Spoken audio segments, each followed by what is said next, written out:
Hello, সালাম আলাইকুম। আশা করি ফেসবুক ভাই ও বন্ধুরা সবাই ভালোই আছেন। আমিও আল্লাহর রহমতে ভালো আছি। রমজান মাসের শুভেচ্ছা। রমজান মাসে অর্ধেক মানুষ হলো চেষ্টা করে বন্দিগিরির মাস, বন্দিগিরি পাপ মুক্তর মাস, পাপ মুক্ত করার জন্য চেষ্টা করে। আর অর্ধেক মানুষ হলো সেন্টিগ্রেটের চেষ্টা করে। যেমন 10 দিন, প্রথম 10 দিন আপনার ফলের দোকানদার, নিত্য প্রয়োজনীয় জিনিস যারা আছে তারা সেন্টিগ্রেড কইরা মোটামুটি 10 দিনে 1 বছরের মুনাফা হাতায় নিব। পরের 10 দিন, মাঝখানের 10 দিন এলো কাপড়ের দোকানদার ব্যবসা। কাপড়ের দোকানদাররা 11 মাসের ব্যবসা 10 মাসে, 1 মাসে হাতায় নিব।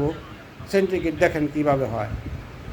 আর তারপরের 10 দিন আছে আপনার ওই গাড়ির কোম্পানির ব্যবসা। ঢাকা থেকে মনে করেন মা বোনের টানে, বউ পোলাপানের টানে ঢাকা থেকে গ্রামে চলবই, যাইতে হইব। অগ্রিম টিকিট বিক্রি করে অগ্রিম টিকিট কী করবো?